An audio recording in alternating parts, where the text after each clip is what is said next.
Medyo mapuno na nga lang sa looban pero huwag kayong mag-alala, maraming pumupunta dyan. So huwag kayong didiretso at magpapalin lang dyan sa magandang daan na yan. At isa sa mga palatandaan pag nasa kalagitnaan na kayo ay itong highway o itong daan na to na napakaganda, pero huwag kayong mag-alala, hindi yan tinapos. So hanggang dito na lang umabot ang budget ng gobyerno sa pagpapaayos ng daan. Sulit naman pala pagdating nyo dito.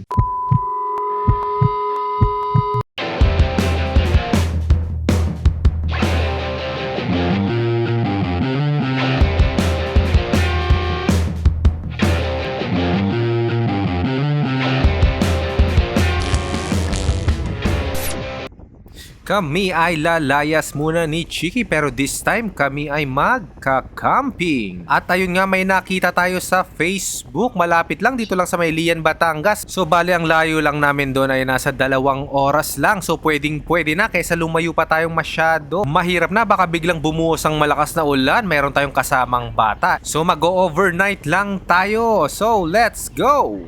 So galing nga tayo na Santa Rosa, so kailangan natin umakyat ng Tagaytay dahil doon ang way papuntang Batangas. At kung nalalayuan kayo paakyat ng Tagaytay, pwede naman kayong dumaan ng Ternate, iikot lang kayo at ganun din, tatagos din yun papuntang Lian, Batangas. At syempre, para sure kayo, gumamit kayo ng Waze. Oo nga pala, hindi ko nasabi ko saan tayo pupunta. Tayo ay pupunta sa El Paye, Lian, Batangas. So ang itatype nyo lang sa Waze ay El Paye, lalabas na yun doon. Pero syempre, meron konting twist si Waze, merong mali siyang ituturong daan. Kaya wag nyong ipa-fast forward tong video na to kung ayaw nyong maligaw. At nandito na nga tayo sa rotonda ng Tagaytay. So dumiretso lang kayo, pakinggan nyo lang lagi si Waze para hindi kayo maligaw. At ayun nga, habang tayo naglalakbay, may nakita si Chiki nakangiti sa malayo. Ayun, mag-almusal muna tayo dito sa may Jollibee.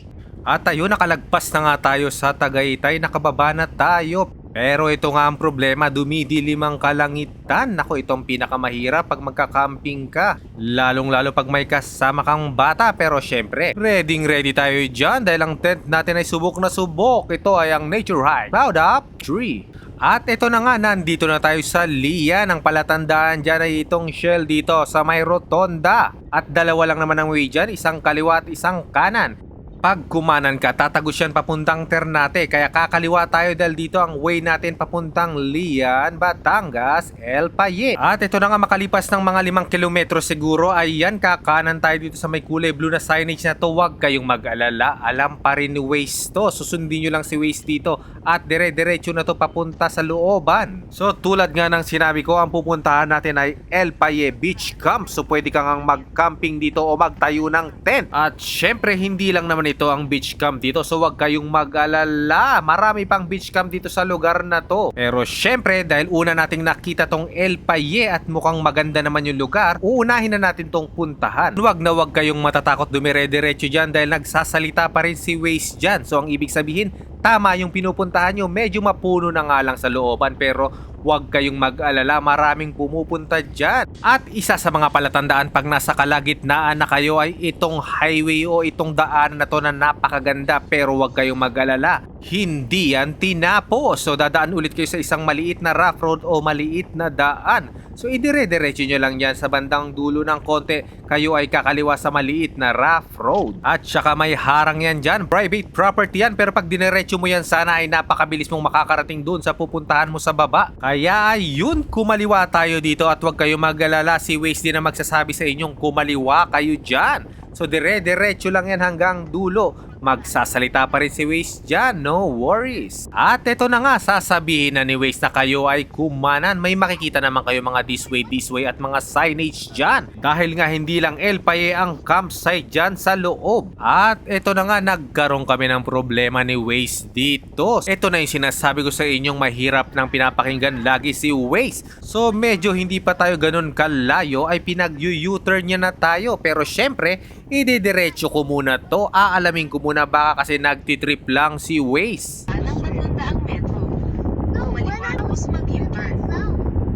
At ayan yung sinasabi ko sa inyo, kumaliwa at mag-U-turn daw. Pero syempre, matigas ang ulo natin. Medyo idiretso muna natin para sure naman tayo. At wala rin tayong pagtatanungan, kaya medyo nag-aalangan ako ng konti. At eto na nga, nahati ang daan. So yun, magbasa-basa muna tayo at ayun nga, nasa bandang baba yung salitang El Paye pero nandyan din yung ibang pangalan ng resort. So wag na wag kayong didiretso at magpapalin lang dyan sa magandang daan na yan. Dito tayo sa may rough road dadaan. So diretso lang tayo. At huwag kayong mag-alala dahil pagdating dito pwede nyo nang buksan si Waze. Tama na ulit ang kanyang sasabihin na direksyon. So tuluyang ligaya, yun nga lang, puro rough road ang dadaanan nyo dito. At ito na nga, pumapasok tayo sa parang kagubatan o napakaliit na daan na to. Pero alam ko tama tong daanan na to dahil may nakita akong mga markings ng gulong. So diretso pa rin tayo at nagsasalita pa rin naman si Waze dyan, huwag kayong mag-alala. At ayan, sa bandang dulo may makikita kayong parang bahay dyan. Parang checkpoint ata nila yan. Parang merong mga sundalo dyan. So yun, ito yung sinasabi ko sa inyong karuktong kanina ata nung sa may daan sa taas. So sinara nila yan dahil siguro dahil private property nga siya o baka meron pa silang problema dyan. So ito na tayo. Ito na yung katuloy ng magandang daan. At ayun, sa bandang dulo may nakaharang. So kailangan nating magtanong kung nasa tamang daan ba tayo. Ayun, kakanan pala tayo dahil merong maliit doon na daan. So tara, balik tayo ulit. At ayun naman pala, pwede naman palang kumanan dito. So tama na naman si Waze. So ayun, diretso pa rin tayo at mukhang dito na magsisimula yung sinasabi ko sa inyong rough road na baka hindi kayanin ng mga maliliit na gulong na sasakyan. At eto na, napakaganda ng daan dito, napaka-smooth, parang walang mangyayaring lubak-lubak sa dulo. Pero tignan nyo mamaya kung ano yung sinasabi ko sa inyong napakatinding lubak na baka hindi kayanin ng mga kotse o mga maliliit na gulong na sasakyan. So let's go! At para mas makita nyo ng maayos yung sinasabi ko sa inyong mga lubak-lubak, ayan, ilalabas natin yung ating camera sa bubungan para mas makita nyo yung napakagandang view ng mga lubak-lubak dito. At nandito na tayo sa lubak-lubak at katapusan na ng daang napakaganda at hanggang dito na lang umabot ang budget ng gobyerno sa pagpapaayos ng daan. So let's go! Let's rock and roll sa mga lubak! At ayun nga, para mas ma-enjoy nyo yung lubak-lubak dito, tumingin na lang din kayo sa kaliwat kanan dyan, mga puno dyan at kalangitan. At may mga konting huni ng ibon. At palagay ko nakakatakot dito pag ginabi kayo. So tama lang ang alis namin. Umaga para tanghali medyo okay na okay pa dito. Normal pa ang galawan mo. So tama lang talaga na ang dala nating sasakyan ay yung may malaking gulong. Pero syempre kung mapilit ka at may dala kang kotse, sige dalin mo. Pero wag kang umasang mag-e-enjoy kang mag-drive dito dahil iba-iba ang klase ng batong nakalagay dito sa lupa na to. May malaki at meron ding maliit. Lalo mamaya makikita nyo sa bandang kalagitnaan meron siyang paakyat na medyo hati yung daan na meron parang ilog dyan. At ayun, kung makikita nyo meron din naman palang tricycle. So kinaya naman pala pero syempre kailangan niyang itulak-tulak yan at medyo konting iwas-iwas sa mga bato-bato. Kaya napaka-importanting magbigayan dito pag nagkakaroon ng salubungan. At ito medyo malapit na nga tayo pero syempre one way na yung daan. Kaya nga sinabi ko sa inyo kanina, kailangan magtingin-tingin kayo kung meron kayong kasalubong at kailangan yung huminto at gumilid muna. At ito na nga yung sinasabi ko sa bandang gitna, meron dyan parang maliit na ilog o baka talaga namang nasira at dadaanan lang ng tubig. At ito na siya, mukhang ito na yung pinaka-final rough road na dadaanan mo. Ayan! So dito tamang under lang tayo, baka malaglag tayo dyan sa gilid-gilid na yan.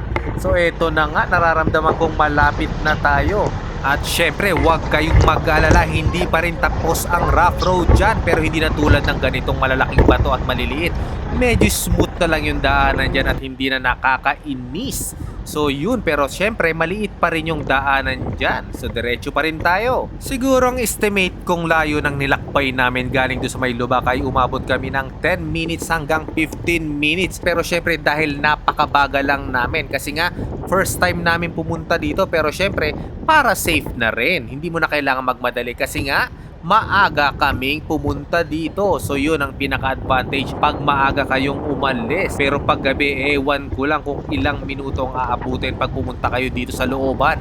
At eto na nga, may makikita na kayo mga bahay dyan. So isa yan sa mga palatandaang nandito na tayo sa El Paye Beach Camp Resort. Marami din naman mga beach camp resort dyan. Pero syempre inuna na natin tong El Paye Beach Camp dahil nga magaganda ang ibang review ng mga pumupunta dyan. So pag kumaliwa kayo, meron dyang ibang pangalan ng beach campsite at pag kumanan kayo, dito na yung papunta sa ating pupuntahan na beach camp na El Paye. So let's go! At finally, nandito na tayo. Kung makikita nyo, yan na yung kubong malaki. So meron dyang pababa. So yun nga, ang sinasabi ko sa inyo, pwede nyong ibaba ang sasakyan nyo dito. So safe na safe tayo. Hindi na natin kailangang maglakad at magbuhat-buhat ng mga gamit natin pang camping. At palagay ko naman sulit na sulit. Ayun na nga, makalipas ang napakatinding mga lubak at mga pagsubok sa daan. Eto na. Smooth na smooth at napakaganda ng beach. Amoy na amoy ko naman na talaga. Sa mga nagbabalak pumunta dito sa El Paye Beach Camp, sana nakatulong tong ating munting video. So wag kayong mag-alala dahil kahit anong hirap na pinagdaanan natin sa mga lubak-lubak na yan, sulit naman pala pagdating nyo dito. See you again sa ating next video. So ipapakita natin sa susunod nating video ang mga pinagagawa natin dito sa lugar na to. Thank you for watching. Please like and subscribe. And hit the bell button. Goodbye and God bless. Ciao. Ciao.